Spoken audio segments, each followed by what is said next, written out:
ካንተ ጋር ኖሬ አንተን አስከብሬ ፍሬ እንዳፈራ ነበረ ምኞት ያ ሁሉ ልፋት እኔ ስትሰራ ቅጠሉ እንዳማረ ግን ፍሬ እንደሌለው በለሶኛለሁ ይቆ ጥቂት ታገሰኝ አንድ ድል ስጠኝ ፊት ወድቄያለሁ እንዳትተወኝ እማጸናለሁ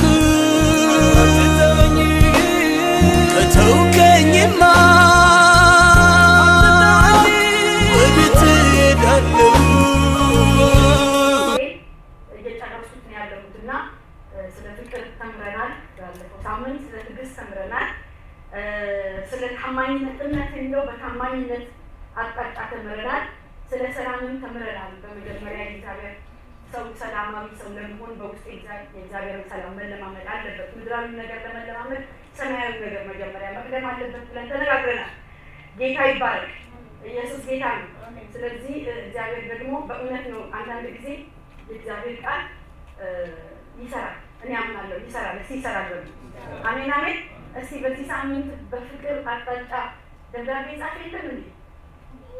በፍቅር አቅጣጫ ስልክ የደወለ ሰው የለም እንዴ? ፍቅሩን ለመግለጽ አሜን። ጌታ ይባረክ። እግዚአብሔር ይርዳል። ምክንያቱም አንድን ነገር ስንማረው እኔ እንደገባኝ ማውቀው ስራመድ። ስለዚህ እንራመድ በማንኛውም አቅጣጫ ፍቅር ግራለው እንራመዳለን። የሚሆነውን ነገር ሁሉ እናደርጋለን። ሃሌሉያ። እግዚአብሔር በመካከላችን ድንቅ ስላደረገ እናመሰግነዋለን። ስለ በጎነት ቸርነትና የዋህነት ራስ መግዛት እኔ አሁን መንፈስ ቅዱስ ነገሮችን ውስጤ ሲያቋርጣቸው ማቋረጥ ነው ያለው። አሜን። ምክንያቱም ከስጋ የምናደርገው ምንም ነገር የለም። እኔ የመጨረሻ ላይ ደስታ ውስጤ የተቀመጠ ነገር ነው። እሱን አስተምራለሁ። ከዛ በተረፈ ግን የእግዚአብሔር መንፈስ ከረዳ ሌሎቹን በሌላ አቅጣጫ አንዱ ትልቁ የኔና የእሱ ጸጋ ምንድነው? ተቀባብሎ ማለት ነው። አሜን። ጌታ ይባረክ። አዲስ አበባ በነበረው የስልጠና እንትናችን ማዕከላችን ውስጥ አንዳንድ ጊዜ እሱ ያስተምርና እንዲህ አይነቱ ማብራሪያ ደግሞ እሱ ውስጥ ነው ያለው ይላቸዋል። ወጣና ደግሞ ያብራራ። ጌታ ጸጋ ልዩ ነው አይደለ? ስለዚህ ደግሞ እግዚአብሔር እሱ ውስጥ ደግሞ ባመጣው መንገድ ሊቀጥልልን ይችላል። በሌላ መንገድ እግዚአብሔር ይናገረናል። ነገር ግን በተለይ ራስ መግዛት ስትሉ ከትዕግስት ጋር የተገናኘ ነገር ነው አይደለ? ብዙ ተገናኝነት አለው እና ለምሳሌ በጎነት፣ የዋህነት፣ ቸርነት የሚለው የሁሉ ፍጻሜ ፍቅር ነው ይላል። አንድ ሰው ፍቅር በውስጡ ከገባ ቸርነት ውስጥ ይኖራል አይደለ? በጎነት፣ ርህራሄ ሁሉ ልንገራችሁ። ፓስተር አንድ ጊዜ ሲናገር በውስጥ የቀረበ ኢትዮጵያ ውስጥ ያስተምር ነው። እዚህም ተናግሮት ያውቃል። ፍቅር ወደ ታች ጻፉትና ማለት ፍጹምነት ማለት ማለት ቅንነት ነው። ደግሞ ርህራሄ ነው። ፍቅር እነዚህን የያዘ ነው። አንድ ኢየሱስ ክርስቶስ ሲያፈቅር ፍጹም ፍቅር ነው ያፈቀረ። ኢየሱስ ሲያፈቅረን በቅንነት ነው ያፈቀረ። ኢየሱስ ሲያፈቅረን በርህራሄ ነው ያፈቀረ። ስለዚህ ፍቅርኛ ውስጥ ሲገባ እነዚህ ነገሮች አብረው ይገባል። በጎነት ውስጥ ይገባል፣ ቸርነት ይገባል። ሰው ያለ ፍቅር የሚያደርገው ነገር ሁሉ ከንቱ ነው የሚሆንበት። የእግዚአብሔርን ቃል ባለፈው ሳምንት ሲነግር የፈለገው ለድሆች እንኳን መስጠት ቢያስፈልግም ስጋችንን እንኳን ቆራርጠን እንደፈለገው ብናደርግ ፍቅር ከሌለ ከንቱ ነው ይላል። ስለዚህ ፍቅር ከገባህ ቸር ትሆናለህ። እንደገና ሰው ደግሞ አይናኝም እያያችሁ ፍቅር ከገባ በጎነት ይገባሃል በሉት። ፍቅር ከገባ የዋህ ትሆናለህ።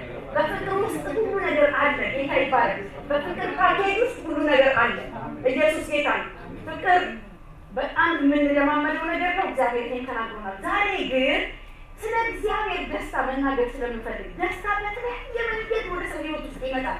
የትኛው ደስታ ነው ትክክለኛ ደስታ የትኛው ነው የሚለውን አብረን እናያለን። ለመጨረሻ ይሄንን ነው አብረን የምናየው። ጌታ የተመሰገነ ይሁን። ኢየሱስ ጌታ ነው። ታግሳችሁ ታግሳችሁ ስላዳመጣችሁ ጌታ ይባርካችሁ። ሰው የሚያዳምጠው ከሌላ አይሰብክም አይደል? ታግሳችሁ ይህንን ስላደረጋችሁ እግዚአብሔርን እጅግ አድርጌ አመሰግናለሁ። ጌታ ይባረክ። ስለ ደስታ ነው ዛሬ የምንነጋገረው። አንዳንድ ነገሮችን እንመለከታለን። በመጀመሪያ ደረጃ ደስታን ትርጉም እንስጠው አይደለ?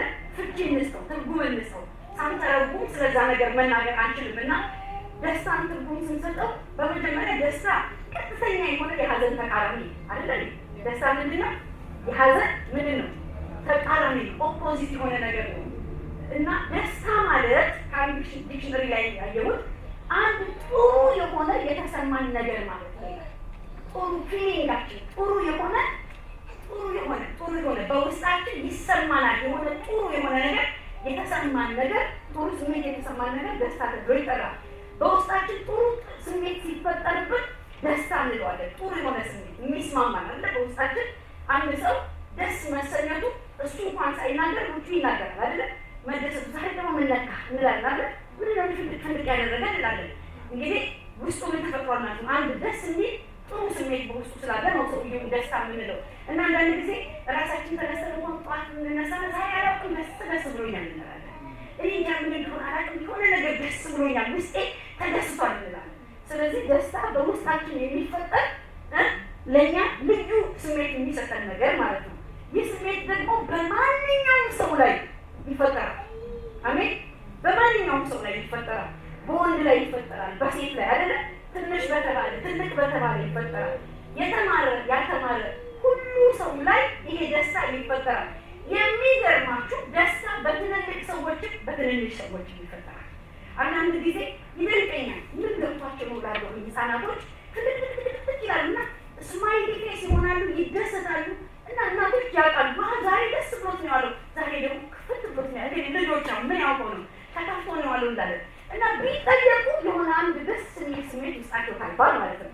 ራሳቸው ተሰምቷቸዋል። ስለዚህ ደስታ በአጠቃላይ ትርጉሙ ይሄ ነው። ግን ደስታ ትርጉሙ ይሄ ነው እንጂ በሁሉም አቅጣጫ የሚመጣ ነገር ስሜታችንን ነው። በሁሉም አቅጣጫ የሚመጣ ደስታ ግን አንዳንድ ጊዜ ደስታ ምንጭ አለው። ማንኛውም ሰው የጠጣው ምንጭ ውጤት ነው። አሜን። ማንኛውም ሰው የጠጣው ምንጭ ውጤት ነው። እኛ ክርስቶስን ስለጠጣን የክርስቶስ ውጤት ነው። አሜን። ማንም የተጠማ ቢኖር ይምጣና ይጠጣ አይደል? ይምጣና ይጠጣ። ስለመጣን ተጠምተን መጥተናል። ተጠምተን መጥተን ስለጠጣን በውስጣችን ክርስቶስ ገባል። አሜን። ስለዚህ ክርስቶስን እንሸታለን። አሜን። እዚያ አጠገባችሁ በእውነት ክርስቶስ ይሸታል። ክርስቶስ ለምን ብላችሁ ብትሉ በቃኛ ክርስቶስን ጠጥተናል። ኑ ተጠምታችኋል። አንድ ሰው ታውቃላችሁ። በእውነት አንድ ሰው በበረሃ ሄዳችሁ በረሃ ላይ በጣም ሄድበት በረሃ ላይ አንድ ብርጭቆ ውሃ ብትሰጡት አንድ ሰው በጣም ይገርማል። ያ ተጠምቶ የሚጠጣው ነው። ነገር ግን ልክ እንዳሁኑ አትጠሙም። ከቤት ጠጥታችሁ ምንኩልት ምናምን ውሃ ሲሰጣችሁ ብላችሁ ታረባታላችሁ። ምንድን ነው ብሎ ቢጠየቅ ተጠምተናለን አይደለ? ሁሉ ሰው ሙሉ ነው፣ ሁሉም ጠጥቶ ነው እና የግድ ነው የምንቀበለው አይደለ? እዚህ ግን በረሃ ላይ ግን ያለ ሰው ባበሰጡት ተጠምቶ ስለሆነ ያን የተጠማውን ነገር ሲጠጣው እርካታ ነው የሚያውቀው እሱ። እኛ ደግሞ ባለምሳለን በጣም ተጠምተን በጣም ፈልገነው አይደለ? በጣም ከመጠማታችን የተነሳ ጌታ ጠጥተናል። ስለዚህ ምንላችሁ የተጠጡት ማንም ሰው ከጠጣው ከምንጩ ነው እየኖረ ያለው። የጠጣው የምንጩ ምንድን ነው ማለት ነው? ውጤት ነው ማለት ነው። ስለዚህ የደስታ ምንጮች የምንላቸውን ነገሮች እንመለከታለን። የደስታ ምንጮች በሉ። የደስታ ምንጭ ይኸውላችሁ፣ የደስታ ምንጭ የምንላቸው ሶስት ነገሮች ናቸው። አንደኛው ከምድር የሆነ ደስታ፣ ከምድር እንዳታደባልቁት፣ ከአጋንንትና ከምድር የሚለው እንዳታደባልቁ ነው የምነግራችሁ። ከምድር የሆነ ደስታ አለ። ስለዚህ ስትመለከቱት ከምድር ነው። ጤናማ ነው። አሳያችኋለሁ። በሙሉ ጤና መልካም ነው። ማንም የእግዚአብሔር ሰው ሊመኘው የሚገባው ነገር ነው። ግን ያ ሳይሆን ያ ነገር አይናችንን ከእግዚአብሔር ላይ የሚያነሳ ከሆነ ግን ጤናማ አይደለም። አሜን።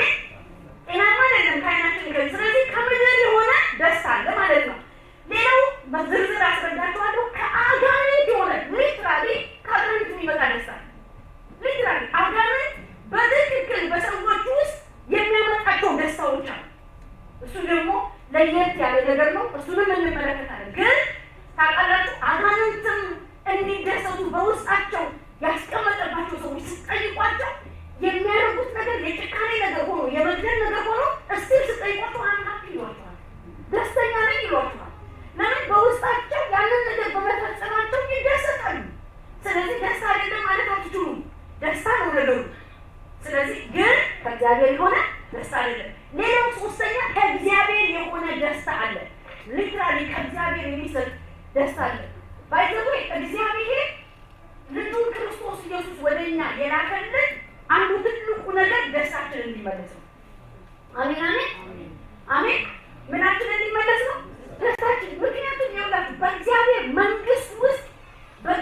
መንግስት ውስጥ ሀዘን የሚባል ነገር የለም። በኤደን ገነት እግዚአብሔር ሁሉን ነገር ሲፈጥር ፐርፌክት ብሎ ነው የፈጠረው። ሁሉ መልካም አይደል? መጀመሪያ ሲፈጥር ሁሉ መልካም ነው። ለምንድን ነው ዛሬስ በእግዚአብሔር ቤት ውስጥ ሆነን የምናዝነው? ሀዘን ለምን ገባ? አዎ ሀዘንማ ገብቷል። ምክንያቱም ኮራፕትድ በሆነበት ዓለም ውስጥ ነው የምንኖረው። ሀዘንን ይዞብን የገባው ማነው? አዳም። ከአዳም ደግሞ ኬት ያመጣው? ከአጋንንት ከሴጣን የተቀበለው አይደል? ሴጣን አሳቱ ሰው በሀዘን በኃጢአት ሲወድቅ ኢሚዲየትሊ ከደስታ ህይወት ወጣ፣ ከእግዚአብሔር ደስታ ጎደለ። ስለዚህ ደስታን መለማመድ አልቻለም። ሁል ጊዜ ለመደሰት ምክንያት እየፈለገ መጣ። እግዚአብሔር ግን በምክንያት እንድንደሰት ሳይሆን ሙሉ ለሙሉ ህይወታችን ደስታ እንዲሆን የፈጠረው። አሜን። ሙሉ ለሙሉ እግዚአብሔር ሲፈጥር ምንም የጎደለ ነገር የለም። ሁሉ ነገር በእግዚአብሔር ፐርፌክት ሆኖ ነው የተፈጠረው። አንድ ቦታ ብቻ ሲሆን ነው እግዚአብሔር ምን አለ?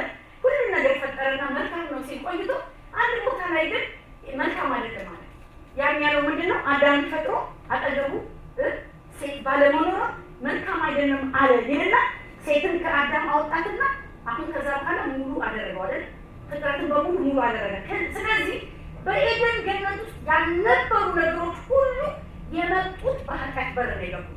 ኃጢአት ስለተሰራ በደል ስለተሰራ ከእግዚአብሔር ጋር ያለ ግንኙነት ሲቋረጥ በዛ በር ውስጥ የገቡ ነገሮች በሽታ በዛ በር ነው የገባው፣ ሞት በዛ በር ነው የገባው፣ ኃጢአት በር ነው የገባው፣ ማጣት፣ ሁሉ ነገር፣ ድህነት፣ ጉስቁልና፣ እነዚህ ሁሉ በዛ በር ነው የገቡት አይደለም? ይሁን እንጂ ግን አሁን ግን በምድር ላይ ስንመለከተው እኛ ከክርስቶስ ጋር ህብረት ስናደርግ በሩን መዝጋት እንችላለን። አሜን አሜን አሜን። በሩን መዝጋት እንችላለን። የምንዘጋው ደግሞ በመፎከር አይደለም፣ እንደዚህ በማለት ሳይሆን በእውቀት ነው። አሜን። በእግዚአብሔር እውቀት እግዚአብሔር ማን እንደሆነ ሲገባ በእግዚአብሔር ላይ መደገፍ ስንጀምር ያን ጊዜ ምድራዊ የሆነ ነገሮችን መናቅ እንጀምራለን። አለምሳሌ ያውቀት ከሌለ ምድራዊ ነገር መናቅ አይቻልም ማለት ነው። ስለዚህ ከምድር የሆነው ደስታ ጊዜያዊ ደስታ። አሜን። ምን አይነት ደስታ ነው? ጊዜያዊ ነው። ጊዜያዊ ብቻ ነው። ለትንሽ ጊዜ የሚሆን ነገር ነው። ከምድር የሚመጣ ነገር ተመልከቱ። ለዚህ ምድር ብቻ ደስታን የሚያመጡ ገንዘብን እንመልከት። ገንዘብ ለጥቂት ጊዜ ብቻ እንድንደሰት የሚያደርግ ነገር ነው። ገንዘብ ማግኘት ኃጢአት ነው አለ። ገንዘብን ግን ማፍቀር የኃጢአት ስር ነው የሚለው አይደለ? ገንዘብ ማግኘት አለ እንዴ? ገንዘብ መገኘት አለበት። ሰርተን የምናገኘው ነገር ነው። ገንዘብ ለእግዚአብሔር መንግስት ይጠቅማል፣ ለራሳችንም ህይወት ይጠቅማል፣ ለብዙ ነገር ይጠቅማል። ተመልከቱ። አሁን አንዳንድ ጊዜ የሚናገረው ነገር አለ ፓስተር እዚህ ቆሞ በገንዘብ ተመልከቱ፣ በገንዘብ ምግብ እንገዛለን፣ በገንዘብ ድራግን ይገዛል አይደለም? ስለዚህ ገንዘብ መልካም ነገር ነው፣ ግን ደግሞ የክፋት ስር ነው። ስለዚህ ገንዘብን መውደድ እንጂ ያለው እግዚአብሔር ገንዘብ ኃጢአት ስር ነው አለ። ስለዚህ ገንዘብ በራሱ ብዙ ጊዜ በገንዘብ የምንደሰት ከሆነ ገንዘብ ስናጣ ደስታችን የሚወርድ ከሆነ የሚቀዘቀዝ ከሆነ ምድራዊ ደስታ ላይ ያለን ማለት ነው። ገባችሁ? በጣም ገንዘብ በራሱ ገባችሁ ደስታ አያመጣም። አሜን። ገንዘብ ደስታ አያመጣም። ለምን?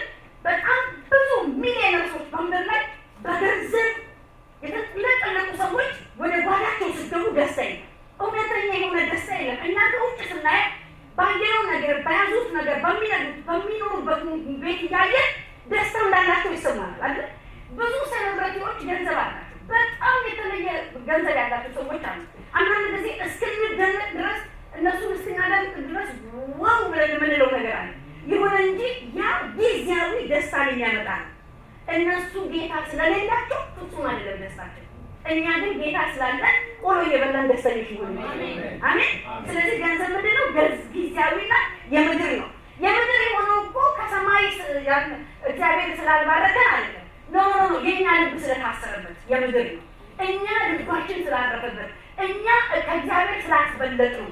እኛ በቤተ ክርስቲያን ውስጥ ክርስቶስ ኢየሱስ ገብቶናል የምንል ሰዎች በምንም አይነት ገንዘብና ጌታ፣ ገንዘብና ቤተክርስቲያን መሄድ፣ ገንዘብና ሲባል ገንዘብ የምንመርጥ ከሆነ አሁን የምድር ነው ማለት ነው።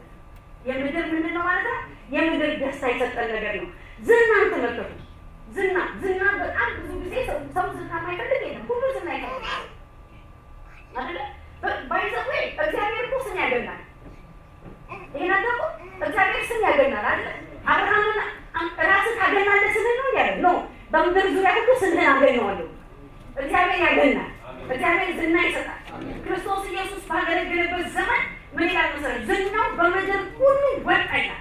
አሜን። ሐዋርያቶች ሲያገለግሉ ዝናቸው በምድር ሁሉ ወጣ። ነገር ግን ዝናቸው ላይ ስቲክ አላደረጉም። እንኳን እነሱ ኢየሱስም ዝናው ላይ ስቲክ አላደረገም።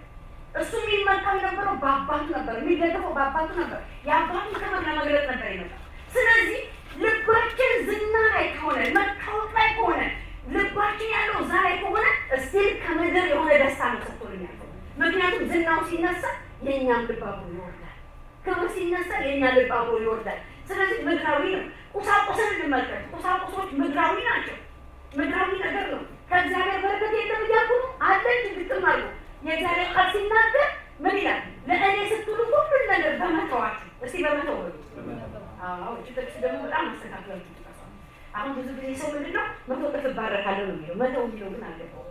የቱን ትተህ ነው የምትባረከው ነው ማለት። ምክንያቱም በረከቶች ሁሉ ፕሪንስፕል አላቸው የሚመጡበት። ያንን ፕሪንስፕል በመተው የሚመጣ ነው መተው። ስለዚህ ለእኔ ስትሉ አለ ጌታ ኢየሱስ ክርስቶስ አይደለ?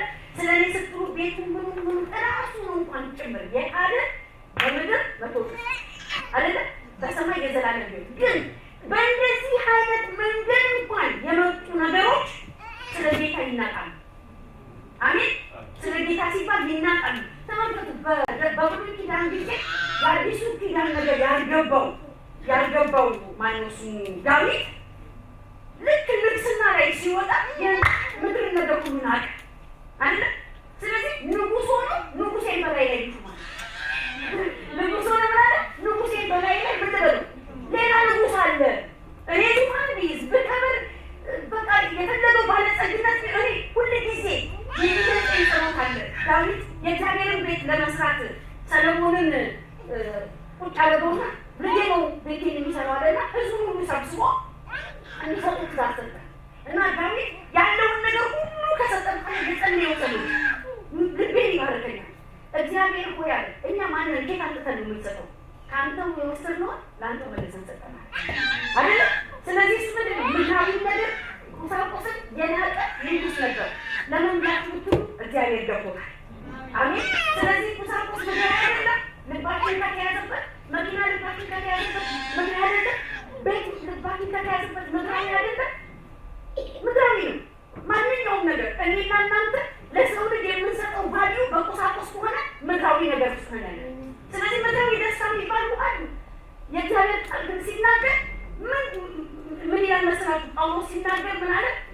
የውጩ ሰውነታችን ቢጠወልግ እንኳን ቢገለጣው ማለት ነው ቢጎሳቁል በሰው አይን ፊት ሲሳይ ጎስቋላ መስሎ ቢታይ የውጩ ሰውነታችን ገለገለት ይታበል።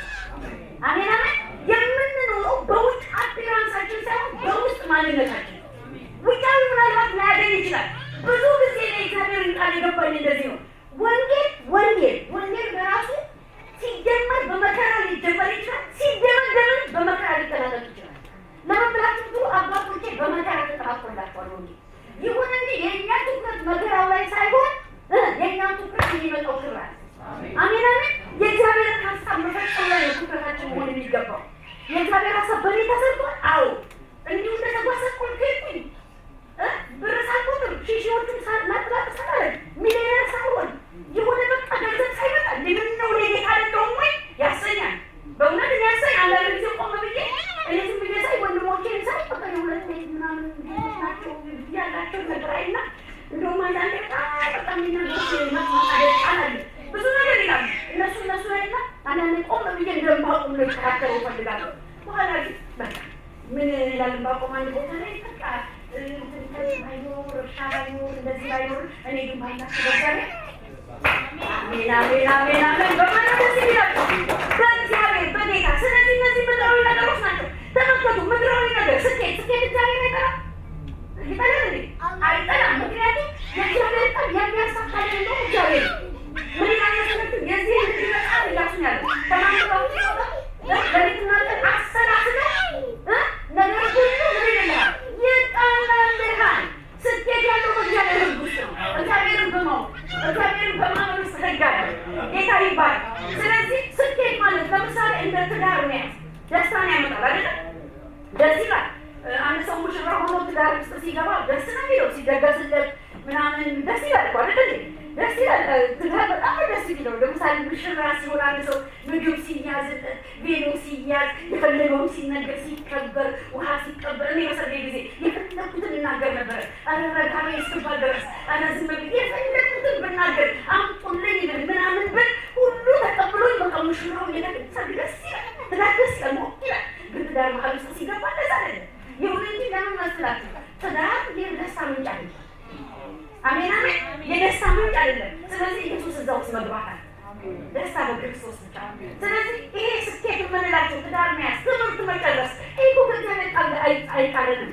የእግዚአብሔር ቃል ይደግፋል። ማንም መማር አለበት አይደል? መጨረስ አለበት። ፕሮፌሰሮች መኖር አለባቸው። ብዙ ነገር አለ። ግን ልባችን በዛ ግን እንዲያዝ አይፈልግም። እነዚህ ሁሉ ምድራዊና ጊዜያዊ ነገር ናቸው። ዘለቄታው ግን በእግዚአብሔር የሚገኝ አሜን አሜን።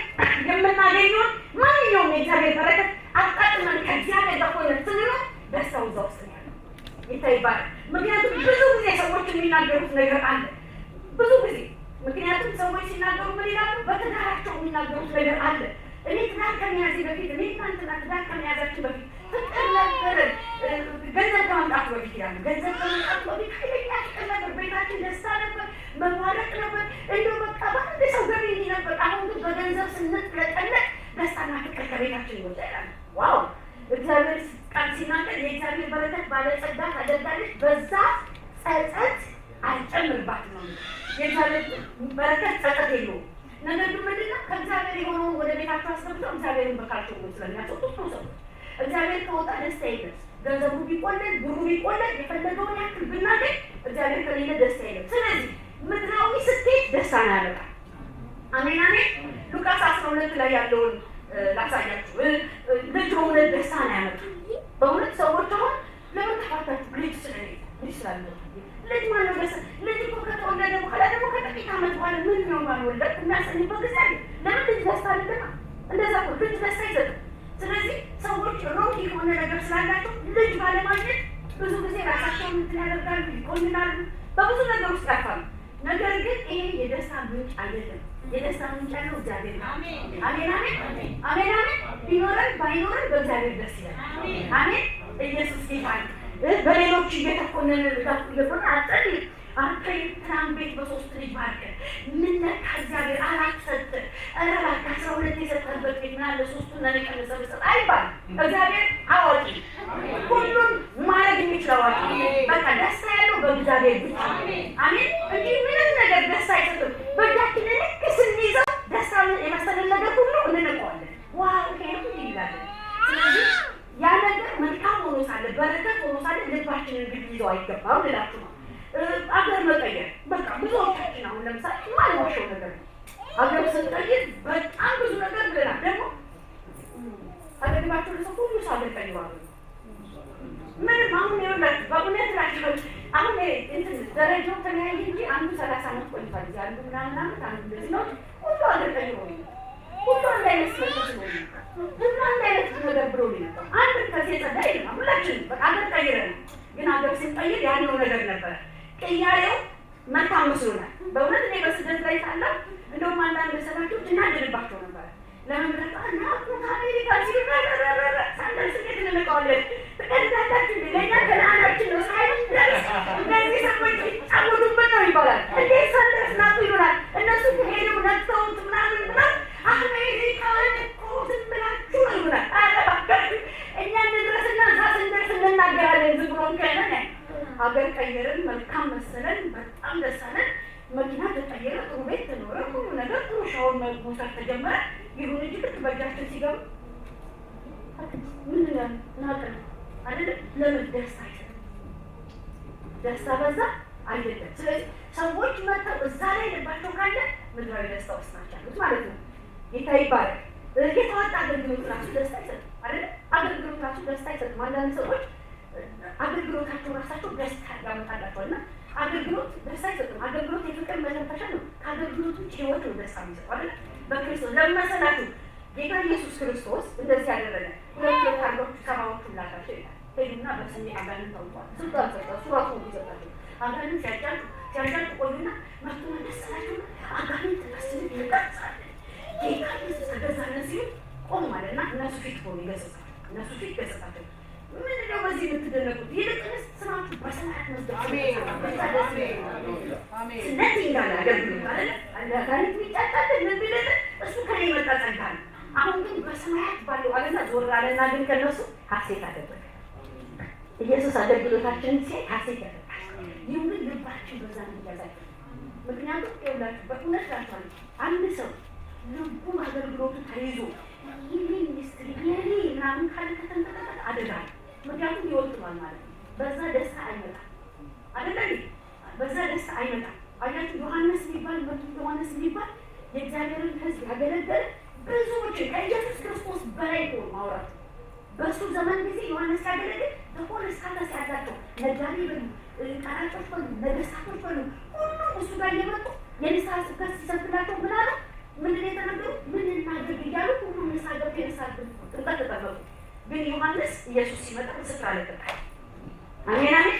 ስፍራ ለቀቀ። ስፍራ መልቀቅ የማይችል ሰው የሆነ ራእይ ውስጡ ተወልዶ ለትምህርት ማስረከብ የማይችል ሰው እንደ ስምዖን ቀጥሎ ስሞ በማርያም በሰላም አሰናብተን የማይል ሰው አደጋ ላይ ነው።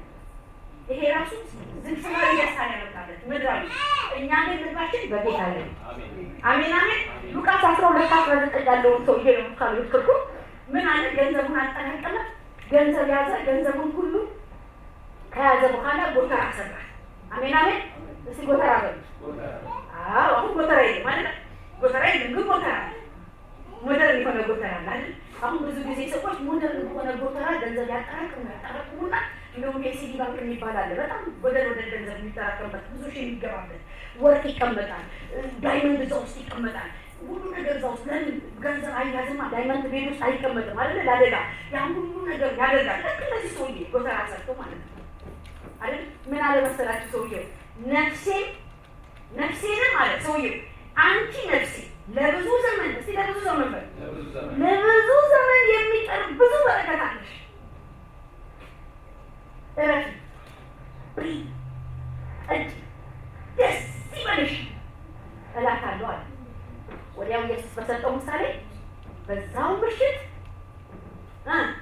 መጣና ነፍስህን ካንተ ተመልከቱ ምን ያህል እንደሚያስነግር። ያ ሰው በዛ ነበር ደስታ የተሰማው። ባገኘነው ባከማቸው ነገር በዛ ላይ ሆነ ደስታችን። በባንካችን ባለው ብር ሆነ ደስታችን፣ ባለን ንብረት ሆነ ደስታችን። ልባችን ያለው ምድር ላይ የእግዚአብሔር ቃል ደግሞ ምን ይላል?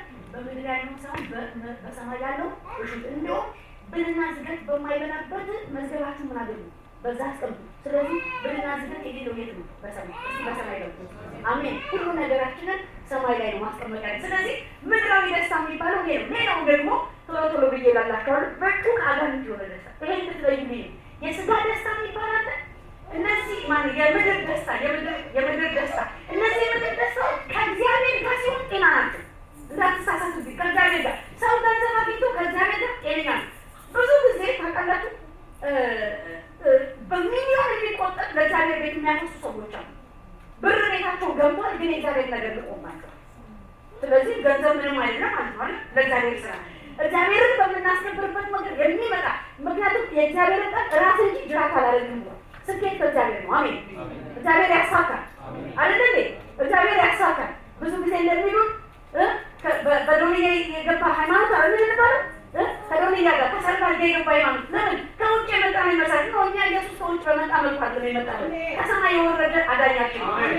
አንቀበልም። ማንም እንዲህ ነው ነው ይላል። ጴጥሮስ በርዘተው ሳንቲም አምጣልን ይላሉ። ኖ ኖ ኖ ሳንቲም ማናውጣ በነጋዴ ውስጥ ገብተን እንባረካለን። ሰማይ ላይ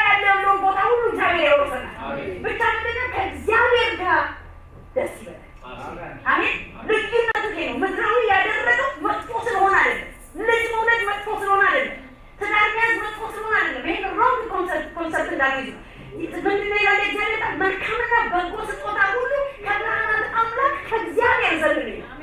መልካምና በጎ ስጦታ። ስለዚህ እግዚአብሔር ይሰጣል።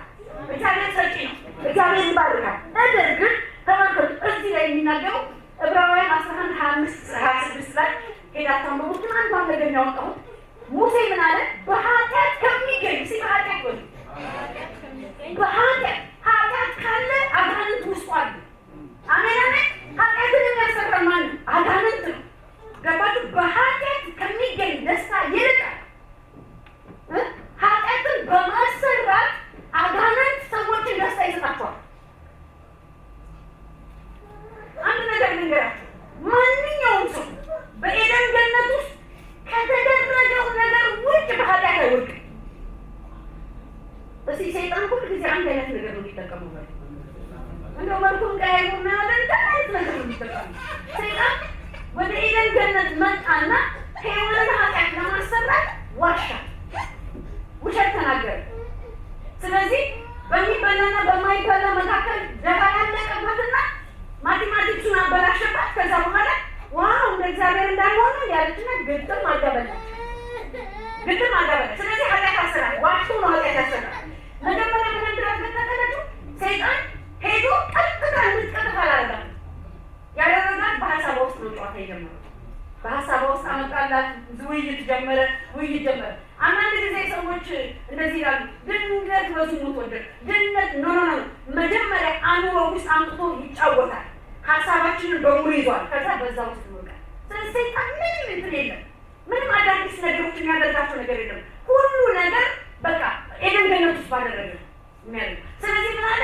በኃጢአት ከሚገኝ ደስታ ይልቅ ከእግዚአብሔር ሕዝብ ጋር መከራ መቀበል መረጠ። ለምን? ብድራቱን ትኩር ብሎ ተመልክቷል። ተመልከቱ፣ ብድራት አለ።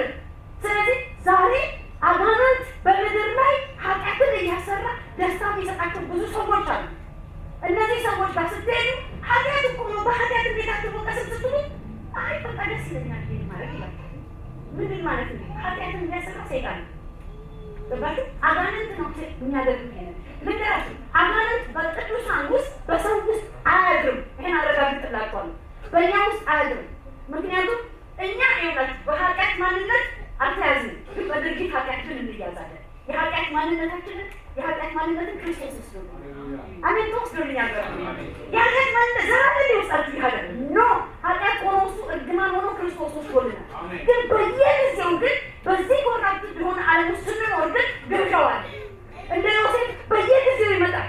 ልብስ እየጣልን ካልሸሸን በስተቀር እንያዛለን። ስለዚህ ሁሉ ጊዜ እምቢ እያለን የምናልፍበት ነገር መኖር አለ።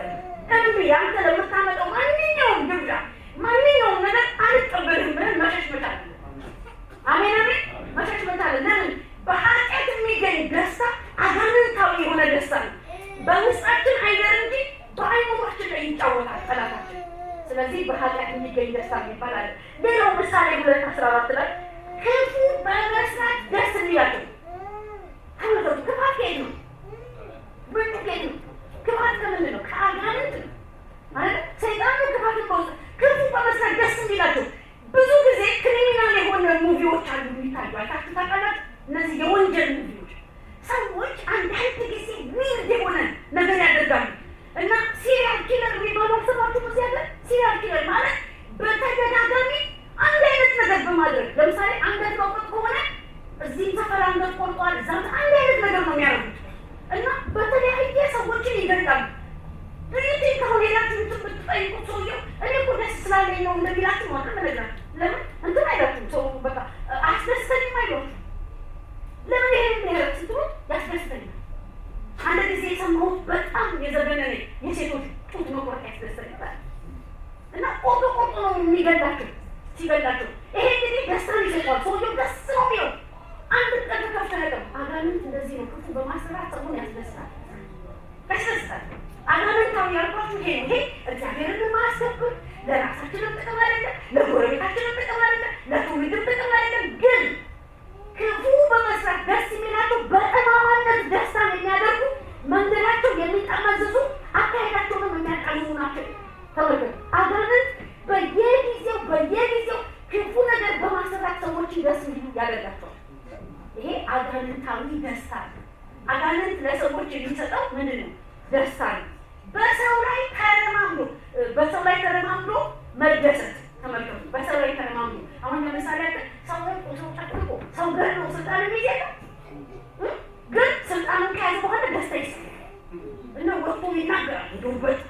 ምናምን ይላል። በደስታ ነው የሚናገረው። ሹመቱ ስለ ሹመቱ ነው የሚያወራው። ግን ስንት ሰው እንደገደለ በሹመቱ ግን አያት። ይሄ ከእግዚአብሔር አለ። በሰው ላይ ተረማምዶ የሚገኝ ነገር ሁሉ አጋንንታዊ የሆነ ነገር ነው። እግዚአብሔር ንጹህ በረከት አለው ለኛ። አሜን። ንጹህ በረከት አለው። ምንም ያልተቀላቀለበት በረከት አለው። እንደገና ሰው ገድሎ መደሰት፣ ቅድም እንዳልኳችሁ ሰው ገድሎ የሚደሰቱ ብዙዎች ናቸው። ዘርፎ መደሰት፣ ዘርፎ የሚደሰቱ ሰዎች አሉ። ያልኩ ምክንያቱም ዘርፎ መደሰት አጋንንት አይደል? የሰው ኪስ እየተራቆተ የመንግስት ኪስ እየተራቆተ ወደሎች እኔና እናንተ እኮ ሌባ የምንላቸው አውቶቡስ ላይ ዘረፉት በሼክ የሚዘርፉት ሌቦች አይደሉ? ትናንት ገንዘብ ስለሆነ በሚሊዮን የሚያጓሩት ሌቦች አይደሉ? ግን ደስ ይላቸዋል እኮ የእንትና ቤተሰብ ተባረከ ይባላል። ዘርፎ መደሰት ከእግዚአብሔር አለ። ነጥቆ መደሰት ከእግዚአብሔር አለ። እግዚአብሔር ያልሰጠንን ላባችንን ደስታ ካመጣልን መጠየቅ አለበት። ይሄ መፈተሻ ደስታ በዛ ይመጣል። አቤት በሰው ውድቀት መደሰት። አንዳንድ ሰዎች በጣም በዚህ የሚደሰቱ ሰዎች አሉ። ያው እንደዚህ አይነት ነገሮች ሲያንሰራ ውስጣችን ወዲያውኑ እናስወግድ። በሰው መደሰት። ሰው መኪና ተገለበጠ ሲባል መደንቃል። ወይኔ ለና ብሎ የእጁ ነው ያስታውቃል። አካሄዱ ራሱ ያስታውቃል። ወጣ እንደሸንጠቆ ተንጠቃለለ እንደሙቀጫ ምንድን ነበር።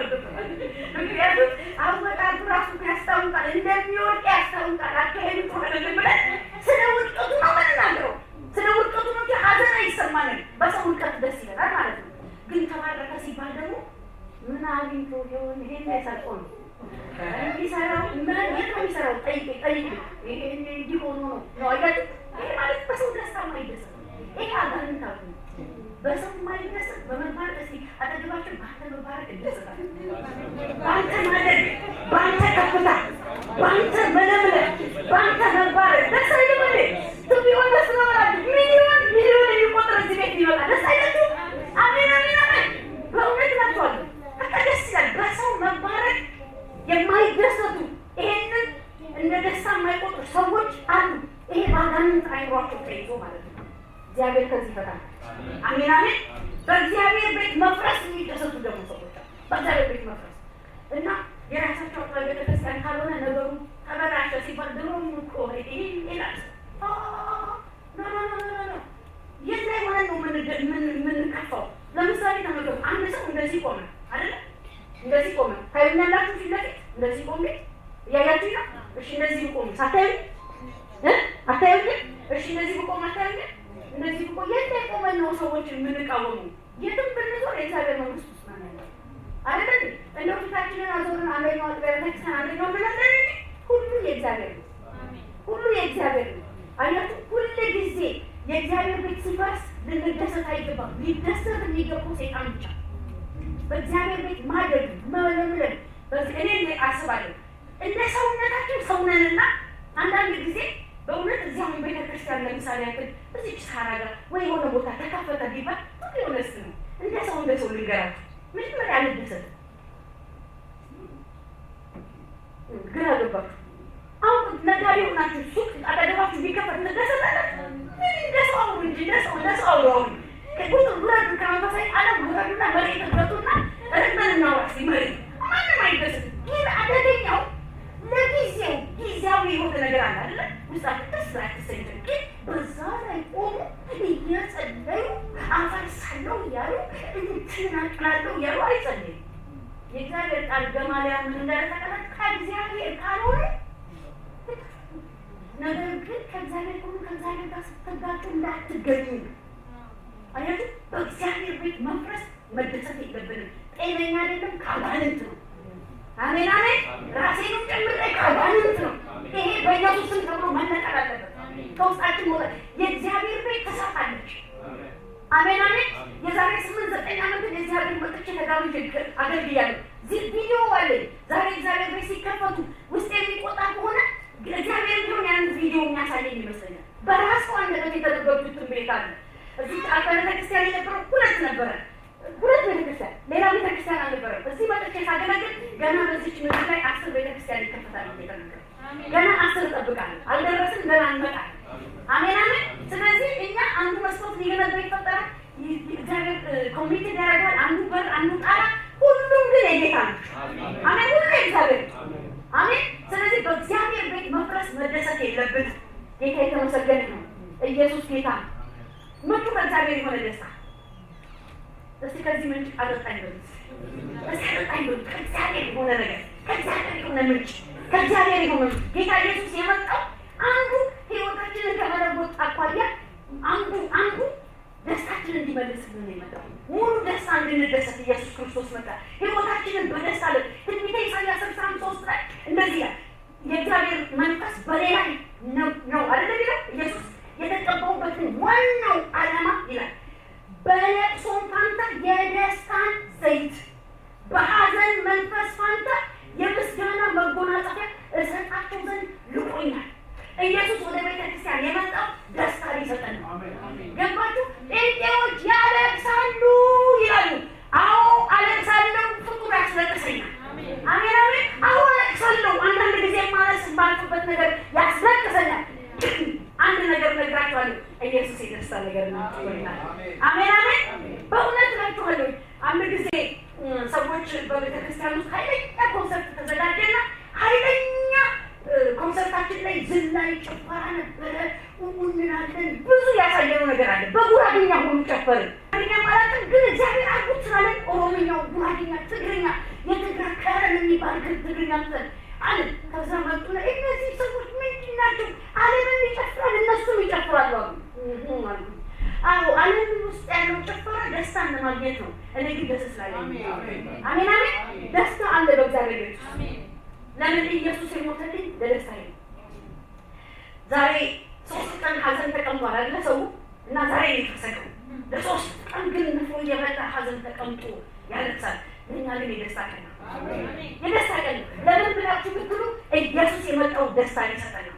ጌታ ይባላል። መዝሙር 31:11 ላይ ክብሬ ትዘምርልህ ዘንድ ዝምም እንዳትል ልቅሶዬን ለደስታ ለወጥልኝ።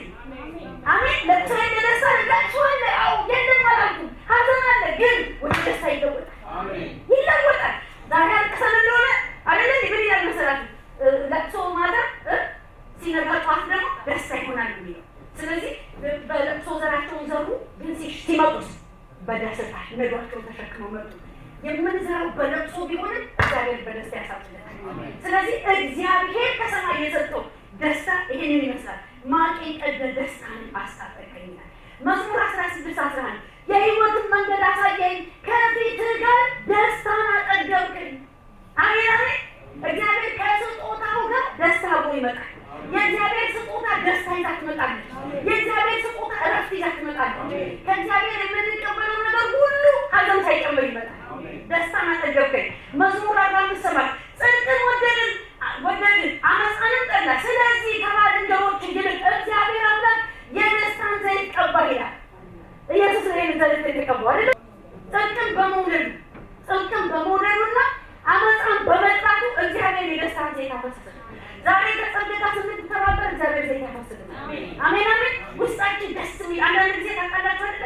የሆነ አመፃን እምቢ ይላችሁ ከጸሎት ጋር ስትወግሩ ልባችሁ ደስ ይላል። እንደውም እንቅልፋችሁ ትተኛላችሁ።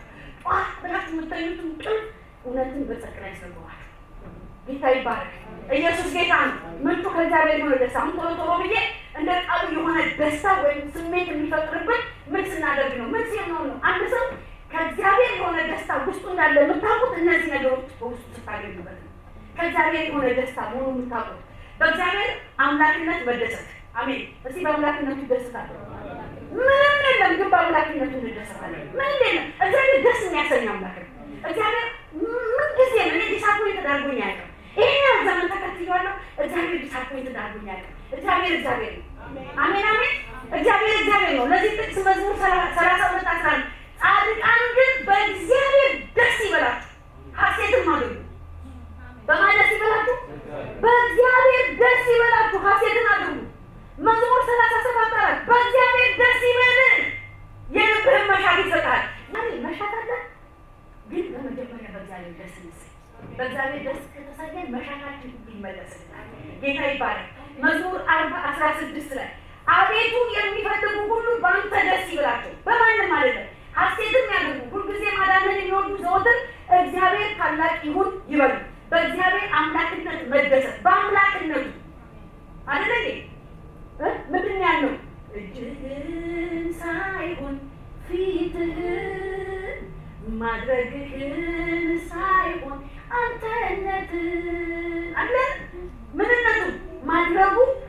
አይደለም ሊያስደስተን የሚገባው። ዛሬ እኮ የምስጋና ፕሮግራም የምናዘጋጀው ከተደረገልን አንጻር ነው። ከአምላክነቱ የተነሳ አይደለም። እግዚአብሔር ነገራችንን ይለውጣል። እግዚአብሔር ምንም ባያደርግ እግዚአብሔር ነው። አሜን አሜን። ልጆቻችሁ ምናምን የሚሆነ ነገር ላለመስጠት ትከላከላላችሁ። እግዚአብሔር የማይጠቅመንን ስለማይሰጥ እንጂ የሚጠቅመንን ነገር ሁሉ ይሰጠናል። አሜን። እኛ የእግዚአብሔር የሆነ ነገር ሁሉ ወራሾች ነን። ስለዚህ በማን ደስ ይበለን? በእግዚአብሔር ደስ ይበለን። ሌላው ደግሞ በእግዚአብሔር ሕግ መደሰት፣ በእግዚአብሔር ሕግ መደሰት በአምላክነቱ አለ። መዝሙር 1:2 ምስጉን ነው በክፉዎች ምክር ያልሄደ፣ በኃጢአተኞችም መንገድ ያልቆመ፣ በዋዘኞችም መንገድ ያልተቀመጠ፣ ነገር ግን በእግዚአብሔር ምን ይለዋል? ሕግ ደስ ይለዋል፣ ሕጉንም በቀንና በሌሊት ያስባል። በእግዚአብሔር ቃል ደስ እንሰኝ። አሜን አሜን። በእግዚአብሔር ቃል ደስ እንሰኝ። እኛ አንድ መዝሙር አለ ለልጆች ብቻ የሰጠን መዝሙር፣ ወደ እግዚአብሔር ቤት እንሂድ ሲሉ ደስ አለኝ የሚል ለልጆች ነው የተሰጠው። እግዚአብሔር ግን ደስታ ይጨምራል። ወደ እግዚአብሔር ቤት እንሂድ ባሉን ጊዜ ደስ አለኝ፣ ቃሉን እንስማ ባሉን ጊዜ ደስ ያለኝ አለ። ናና እንጸልይ ሲሉ ደስ አለኝ፣ ደስ አለኝ። በእግዚአብሔር ሕግ መደሰት ራሱ ከእግዚአብሔር የመጣ ደስታ መሆኑን ያሳየናል። መዝሙር 119:162 ብዙ ምርኮ እንዳገኘ በቃልህ ደስ አለኝ። ብዙ ምርኮ ታውቃላችሁ፣ በጣም ብዙ ምርኮ እንደሰበሰበ ሰው ቃሉን ሲያገኝ ደስ ያለ። እንደውም አንደኛው ነብይ ደግሞ እዚህ ላይ ጻፉትን አሁን መንፈስ ሲያመጣ ምን አለ? ቃሉን ተገኝቷል አለችዋለሁ። ለልቤ ምን ሰጥቶኛል? ደስታ። የተገኘው ቃል ስንበላው ደስታ ይሰጠናል። እስቲ በጣም ደስ ይለኛል። እስቲ ቃል ሳነብ ደስ ይለኛል። ቃል ሳጠና ደስ ይለኛል። የእግዚአብሔር ሕግ ደስ ሊያሰኘን ይገባል። እኛው ለምሳሌ አንድ ጨዋታ በደረበት ቤት ውስጥ ሄዳችሁ ቃል ሲባል እንጠፋችሁ ይባላል። የእግዚአብሔር ቃል ሲባል በልቶሎ ቶሎ በለና ፈጠን እንላለን። ከዛ ልክ ቃሉ ደግሞ ወደ ጨዋታ ስንሄድ ብርቅ ያለ አይናችሁ ብርቅ እኛ ጸሎት ተይዟል ሲባል ተርታችን እንዲህ ነበር ማለት የሆነ በቃ እየደብተናል እንትን ጋር ይሄ ደግሞ ቶሎ ቶሎ አይጨርስም እንላለን። ቃሉ አስተኝቶ ምናምን ብሎ ልክ ጨዋታ ሲጀምር እየተኛ ሁሉ ነቅቶ አይኑ በርቶ በእግዚአብሔር ደስ ይበለን፣ በሕጉ ደስ ይበለን፣ በቃሉ ደስ ይበለን። በቃሉ የቃሉ ግብዣ ትልቅ ነገር ነው። ጌታ ይባረክ። ኢየሱስ ጌታ ነው። አሜን አሜን። ሰው ቤቱ ጠርቶ ምግብ ከሚጋብዛችሁ ይልቅ ተባካችሁ የቃሉ ግብዣ ጋብዘኝ አይደል? አሁን ብዙ ጊዜ ምግብ ካልሰራን አንገባበዝም። እስቲ እንተወውና በሻይ እስቲ ቃሉን እንገባበዝ። በቃሉ ደስ ይበለን። አሜን አሜን። ጌታ ይባረክ። ሌላው ደግሞ እግዚአብሔርን ስንታዘዝ ደስ ይለናል። በመታዘዝ ሰዎች የእግዚአብሔር ደስታ እንዳላቸው የምታውቁት አንዳንድ ጊዜ አይታችኋል። እግዚአብሔር አንድ ነገር ብሏችሁ ሳንታዘዝ ከቀረ ልባችሁ ውስጥ ሐዘን ነው። ልባችሁ ውስጥ እንዲከብድ ለምን? ከእግዚአብሔር ከሆነው ነገር ስላልታዘዝን። እግዚአብሔርን ስንታዘዝ ደስ ያሰኘናል። መዝሙር 119:16 በትእዛዝህ ደስ ይለኛል፣ ቃልህንም አልረሳም። በምን? በትእዛዝህ ደስ ይለኛል። ሌላው ቅድምም እንዳልኳችሁ እንደነገርኳችሁ በሌላ መባረክ ደስ ይለናል። 3 ዮሐንስ 3 ላይ ወንድሞች መጥተው አለ አንተ በእውነት እንደምትሄድ ስለ እውነት ሲመሰክሩ እጅግ ደስ ብሎኛል። ዮሐንስ እኮ ነው ያለው። እጅግ ደስ ልጆቼ በእውነት እንዲሄዱ ከመስማት ይልቅ የሚበልጥ ደስታ የለም። ይህ አገልግሎት እኮ ዮሐንስ አይደለም የልጆቹ ነው። ስለዚህ የልጆቹ ስኬት አየና ደስ አለው። ስለ አንድ ልጁ የተነገረው ሪፖርት ደስ አለው። ስለዚህ በሰዎች ደስ ስንሰኝ ይሄ ትክክለኛ የእግዚአብሔር ደስታ ነው። በሰዎች በወንድሞች በእህቶች በማንኛውም ነገር ደስ መሰኘት ይሄ የእግዚአብሔር ጤነኛ ደስታ ነው። አሜን። በዛ በሰዎች መደሰት ጤነኛ ደስታ ነው። አሜን። አንተ ደስ ይለኛል ወጥቶ ተገባቸው አንተ ሳይደስ ደስ ይለኛል። ጌታ እንደዚህ አነፋፍቆ ያምጣል። እንትን ቸኩላታ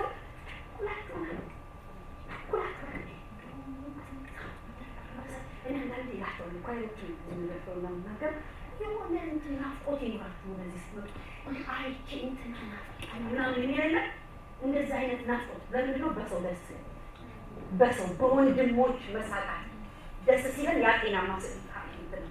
ሌላው የኃጢአት ይቅርታ የኃጢአት ይቅርታ በማግኘታችን ደስ ይበላል።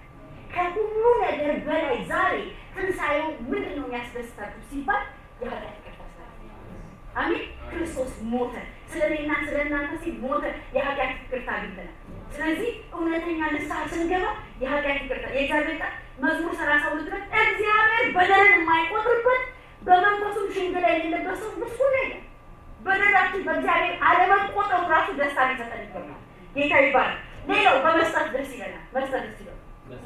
መስጠት በቃ መስጠት ያስደስታል። ካላላችሁ በቃ አትደሰቱ። መስጠት ያስደስታል። አንዳንድ ጊዜ ተቀለጡ እንዲህ ስንይዘው ደስታ የለም፣ ስንለቀው ግን ደስታ ብዙ ጊዜ ስለሚለየው ማለት እንደው ለቀቅ ሲያደርገው ሁሉ ውስጥ ይደሳል ይላል። ሲለቀው ይደሰታል በመስጠት። ምክንያቱም ቺርፉል ጊቨር ነው እግዚአብሔር ቃል በደስታ የምትሰጡት። አሜን አሜን። ስጦታ በቤተ ክርስቲያን ውስጥ ስጦታ እንደ ለቅሶ ንፍሮ አይባል ደስ ተብሎ ተፈልጭቶ ነው የሚሰጠው። በእውነት እላችኋለሁ እስኪ ደስ ይበለኝ በደስታ ይሰጣል። በእውነት እላችኋለሁ እኛ መች ደረስንና በእውነት እኔ ከዚህ በፊት ነገሮች 5 ሚሊዮን የሰጠ ሰው ስሙ ሲጠራ እኔ ለእሱ ለሰጠው በጀርባ ይሞክር በእውነት ሰውየው ብዛት የሆነ ካኪ ለበሰ ሚኒስተር ቆሞ ይናገራሉ። ለዚህ ቤት 12 ሚሊዮን ነው የሚያስፈልገው ይላል። ካምፓስ ሊሰራ ሽማግሌ ናቸው ወጥተው የሚናገሩት የእግዚአብሔር ጸጋ ያለባቸው በድንኳን አገልግሎት የጀመሩ ኦራል ሮበርት የሚባሉ ትልቅ እግዚአብሔር ሰው ሲናገሩ ሰውየው ወጣና ስሜ እንዳይነገር ብሎ በወረቀት ላይ አድርጎ ሰጠ። እሳቸው እጅ ላይ የወሰዱ እንዲባረኩት ሲሰጧቸው ይሄን ስጦታ የሰጠ ሰው ወደፊት ይጣል እግዚአብሔር ስለተናገረ ሲል ካፌ ለበሰ ታንሱ አዴ ታገኝ ነበር አረገን ሚሊዮን አረዴ ታውቁት ቸከን ሰውየው ሲታይ ወደ ጀርባ እዛ አልደረስም። እግዚአብሔር በደስታ ሰጪዎች አለ። አሜን። በደስታ ሰጪዎች አለ። እውነቴን እኮ ነው። ለምሳሌ የሀገራችን ታሪክ የሚሰበረው በመስጠት አሜን። ምክንያቱም ይሄ ሁሉ ስትመለከቱ በሀገር ደረጃ ብትሄዱ እንዲህ እንጂ እንዲህ ነው። ሀገራችን ተቀባይነች እስካሁን ድረስ ሰጫለች። እግዚአብሔር ወደ ሰጭነት ያስተላልፋል። አሜን። በመስጠት ደስ መሰኘት መቻል አለ። ይሄ እውነተኛ ደስታ እንጂ እኛ ድሃን ለማብላት የግዴታ ነጭ መሆን የለብንም። ፀጉራችን መለወጥ የለበትም። እኛው ድሃ ማብላት እንችላለን። ኢየሱስ ጌታ ነው። በመስጠት የበደሉንን ስንል ደስ ይለናል። አሜን። ሮሜ 12:8 የሚመክር ቢሆን በመንከሩ ይግዛ፣ የሚሰጥ በልግስና ይስጥ፣ የሚገዛ በትጋት ይግዛ፣ የሚምር በደስታ ይማር። ሰውን በደስታ ስትመሩት ያኔ ደስታ ይመጣል ውስጣቸው። በደስታ በቃ በቅርብ ማለት እኮ የሆነ ነገር ጠጥቷል ወይ ብቻ እንደዚህ ነው የሆነ ነገር ሳይሆን በቃ በደስታ መማር። አሜን አሜን አሜን። በቃ በደስታ በደስ እያላችሁ በቃ ጥሩ ነው ነገሩ ሆኗል። አዎ ተፈጽሟል። ተጋጭተናል። አዎ ተጋጭተናል። ማንም አይጋጫል፣ ሁሉም ይጋጫል። ግን በደስታ ምራ። አሜን አሜን። ኢየሱስ በደስታ የሚመሩትን ይፈልጋል። ያ ሰውዬ በደስታ ተማረልን፣ ዕዳው ተሰረዘልን፣ ሁሉ ነገር ተደረገልን። ሊከፍለው የማይችለው ዕዳ ነበረው የነበረው ሁሉን ነገር ካደረገለት ወዲያ ሲወጣ ግን እሱ በደስታ ነው። ፓስተራችን ሁሌኛ ተለቆ ማነቅ ይለናል አይደል? እዚህ ጋር ለቀቀው፣ እዚህ ጋር ግን ወንድሙን አነቀ። ስለዚህ ተለቆ ከማነቅ እግዚአብሔር ይርዳል። እኛ ዛሬ ከ2000 ዓመት በፊት እግዚአብሔር ዕዳችንን ከፍሎልናል። ስለዚህ ዕዳችን ስለተሰረዘ አሁን ይኸውላችሁ አንድ ቼክ ጽፋችሁ አይደል? ቼክ ጻፋችሁ በደንብ ራስና ቼክ ጻፋችሁ። ቼኩ ኮፒ አለ 400 ነበራችሁ ዕዳ ያቺ 400 ከፈላችሁ። ሁሌ የቼኩን ኮፒ ስታዩት 400 ዕዳ አለብኝ ትላላችሁ። ኮፒው ነው እንጂ ዕዳ ተከፍሏል። ስለዚህ ማንኛውም ጠባሳ የተጎዳንበት ቢኖርም እንኳን ይኑር እንጂ እኛ ዕዳችን ተወስዶ አሜን አሜን። የሰውንም ዕዳ እንደዚህ ሆኖ ምንተው አሜን። ስለዚህ በደስታ የሚኖሩ እነሱ ክርስቶስ የሰጣቸው ጤነኛ ደስታ ያላቸው ጌታ ይባላል። ኢየሱስ ጌታ ነው። የቀረኝበት ነው። ደስ ከሚላቸው ጋር እንደሰታለን። አሜን አሜን። ደስ ከሚላቸው ጋር ደስ ይበላችሁ፣ ከሚያለቅሱ ጋር አልቅሱ። ይሄ ደግሞ የእግዚአብሔር ደስታ ነው። ደስ ከሚላችሁ ተመልከቱ። ጋር ሲመለስ ወደ ቤቱ አባቱ ምን አደረገ? ብቻውን ነው የተደሰተው። ሰው ሰበሰበ፣ ፌሽታ አደረገ፣ አረደ፣ ቀለበት አዘጋጀ፣ ልብስ አዘጋጀ። ደስ እንዲሉ ኑ የጠፋው ልጅ ተገኝቷል ኑ ብሎ ሲል ሰው ተሰበሰበ። ያኛው ግን ልቡ ተቆጣ፣ እሱ ተቆጣ አይደል? ወንድም ተቆጣ። እኛ ግን ደስ ከሚላቸው ጋር ደስ ይላል። ስለዚህ ከሚደሰቱ ጋር መደሰት በእውነት ናቸዋል። ከሚያለቅሱ ጋር ማልቀስ ይሄ ጤና ነው፣ ከእግዚአብሔር የሆነ ነገር ነው። ጌታ ይባላል። በመከራ ይሄ መጨረሻ ነው። እስኪ በመከራ መደሰት አለበት። ይሄ ዋናው ነው። ሊለማመነው የሚገባው በመከራ ደስታ አለ፣ በችግር ውስጥ ደስታ አለ። ችግር የለም የሚለው የለም። ለምን መሰላችሁ? የእግዚአብሔር መንግስት ውስጥ ችግር የገባው በኃጢአት ነው ብያቸዋለሁ። ምክንያቱም እግዚአብሔር ችግር ፈጥሮ አያውቅም። እግዚአብሔር ሁሉ መልካም ነገር ነው የፈጠረው። ግን ኃጢአታችን ሐዘን አስገብቷል፣ ሞት አስገብቷል። ይሄ ሁሉ ነገር በኃጢአት በር ገብቷል። ይሁን እንጂ ማንኛውም ነገር ወደኛ ህይወት ሲመጣ እሱ መጥቶ ሄዳል እንጂ እኛ ባለንበት እንቆማለን። እስቲ በጌታ ደስ ይበለናል። አሜን አሜን። በጌታ ይኸውላችሁ ሁለተኛ ቆሮንቶስ 8:2 በብዙ መከራ ተፈትነው ሳሉ እስቲ ተፈትነው ሳሉ በብዙ መከራ ተፈትነው ሳሉ የደስታቸው ብዛትና የድህነታቸው ጥልቀት የልግስናቸውን ባለጠግነት አሳልፏል። የመቄዶንያ ሰዎች ድሃዎች ናቸው፣ ችግር አለባቸው፣ በብዙ መከራ ውስጥ ነው ያሉት። ይሁን እንጂ ግን በእግዚአብሔር ደስ ይላቸዋል። አሜን። ችግር አላቸው። ታውቃላችሁ፣ ይኸውላችሁ ባለን መጠን መስጠት ሪስፖንሲቢሊቲ ነው። ካለን በላይ ማለት ከምንችለው ከአቅማችን በታች ሆኖ መስጠት ግን ጸጋ ይጠይቃል። አሜን። እነዚህ ሰዎች ጥልቅ ድህነት አላቸው፣ ድሆች ናቸው፣ መናጢ ናቸው፣ ሊሰጡም አይችሉም። እንዲሁም ድሆች ናቸው ተብሎ መስጠት ተነፈቃቸው እና ወደ ሌላ ሞጃ የሆነ ቤተክርስቲያን ደብዳቤ ተጻፈ። እንደ ቆሮንቶስ አይነት ምናምን መቄዶንያዎች ድሆች ናቸው። ከዛ መቄዶንያ ቤተክርስቲያን ደብዳቤ ጻፈች። ለማን? ለጳውሎስ። ከዛ ጳውሎስ ያለ ሁሉ ሰው የሚጠብቀው ያው እንደምታውቁት እኛ መስጠት ስለማንችል ድሆች ነን፣ ችግር አለብን፣ ምንም ማድረግ አንችልም ነው ብለው ከፍቶ ሲያነቡት እንደዛ ሲጠብቁ እነሱ ግን እንዳልተበላሉ እባካችሁ መስጠት እንዳንከለከል ብለው ለመኑ ይላል። ግን ምንድን ናቸው ሲል ድሆች ናቸው። እንደ አሁን ኢትዮጵያ እንደሚባለው በዓለም ዙሪያ የምትባለው የድህነቷ ጥልቀት ከወለል በታች የሚባለው ጌታ ይባላል። ያም ቢሆን እንሰጣለን። አሜን አሜን። ያም ቢሆን እንለግሳለን። ያም ቢሆን እና በመከራ ውስጥ መደሰት። አንደኛ ተሰሎንቄ 1:6 ደግሞ እናንተ ቃሉን በብዙ መከራ ከመንፈስ ቅዱስ ደስታ ጋር ተቀብላችኋል። ከማን ጋር? ከመንፈስ ቅዱስ። በመከራ ውስጥ በችግር ውስጥ ከመንፈስ ቅዱስ ደስታ ጋር ተቀብላችኋልና ብሎ ይናገራል። ያዕቆብ 1:2-3 ላይ እኔ በጣም የምወደው ወንድሞቼ ሆይ የእምነታችሁ መፈተን ትዕግስትን እንዲያደርግላችሁ አውቃችሁ ልዩ ልዩ ፈተና ሲደርስባችሁ እንዴት ሙሉ ደስታ ቁጠሩት። እውነተኛ የእግዚአብሔር ደስታ መኖሩ የሚታወቀው መኪና ስንገዛ ነው። አልመድ በመኪና ደስታ ያለው ሰው ይለዋል፣ ምንም አይደለም፣ ይኖርማል። ግን ሰው በመከራ ውስጥ አልፎ መደሰት ከቻለ ያ የእግዚአብሔር ደስታ ውስጥ የእግዚአብሔር በማንኛውም ችግር ውስጥ በማንኛውም ሁኔታ ውስጥ ስንሆን የሚያልፍብን መከራ እንደ ልዩ ደስታ ቁጠሩት። በቃ ጌታ ይባረክ ይባላል። በመከራ ጊዜ ኢየሱስ ጌታ ነው ይባላል። አሜን አሜን። ጌታ ይባረክ። ተመልከቱ ፊልጵስዩስ 4 ላይ በጌታ ደስ ይበላችሁ፣ ደግሜ እላለሁ ደስ ይበላችሁ። ይሄን ንገራችሁ ይላችሁ ተመልከቱ። ፊልጵስዩስ ላይ ጳውሎስ በእስር ቤት ሆኖ ታስሮ ሞት የሚጠባበቀው ጳውሎስ ሞት እኮ ነው የሚጠባበቀው፣ ሌላ ምንም ፍርድ ነው የሚጠባበቀው። በጊዜው ደግሞ የነበረው ፍርድ አሰጣጥ እንዴት መሰላችሁ? ወንጀል የሰራና በእንደዚህ አይነት ወንጀል የተያዘ ሰው ለተራበ አንበሳ ነው የሚሰጠው። ለተራበ አንበሳ ይሰጣል፣ ተሰይፎ ይገደላል። በብዙ መንገድ ጨካኝ አገዳደል። ያንን ነገር የሚጠብቅ ጳውሎስ ከእስር ውጭ ላሉ ሰዎች ይንደዳል ይጻል። ይሄ አይደል? በእስር ቤት ውስጥ ያለ ሰው ያንገሸግሻል፣ በጣም ከባድ ነው። ወይ ብርዱን ብታየው በግን ጠርቀውን የሆነ ነገር ነው የሚጻፈው አይደል? እሱ ግን በጌታ ደስ ይበላል። እንዴ ጳውሎስ ምን ነካው? አዎ ደግሜ እላለሁ እንደውም ደስ ይበላል። ይሄን ሄዳችሁ አንብቡት። ፊልጵስዩስ መጽሐፍ ላይ ብቻ 12 ጊዜ ጳውሎስ ደስ ይበላችሁ። አያችሁ ከታሰረ ሰው ህይወት ደስ ይበላችኋል። አንዳንድ ጊዜ አንዳንዶች እስር ቤት ሆኖ ተፈተው፣ አንዳንዶች ከእስር ቤት ውጭ ሆኖ ታስረዋል። እኛ ግን ተፈተናል። እስቲ በጌታ ደስ ይለኛል። እስቲ በጌታ ደስ ይለኛል። በጌታ ደስ ይለኛል። በአምላኬ ደስ ይለኛል። በእሱ ብቻ ደስታለሁ። ሃሌሉያ። እውነተኛ ደስታ ያለው በእግዚአብሔር ነው ወገኖቼ። እውነተኛ ደስታ በጌታ እንለማመዳለን። እንነሳና ይሄን ቃል ብለን አንታይ እንጸልያለን። ኢየሱስ ጌታ ነው። በመጨረሻ የእግዚአብሔር ደስታ ኃይላችን ነው ይላል። አሜን አሜን። እስቲ በሉ።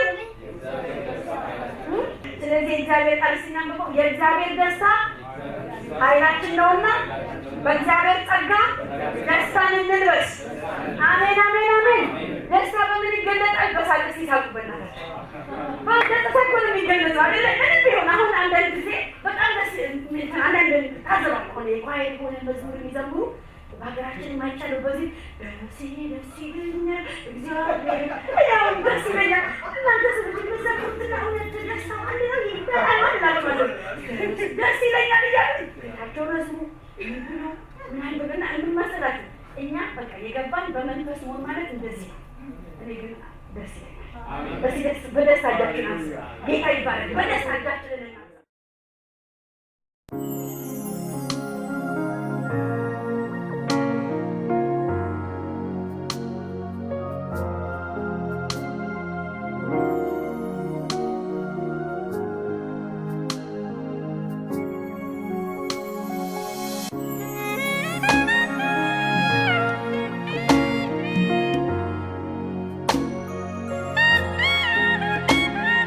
Thank you.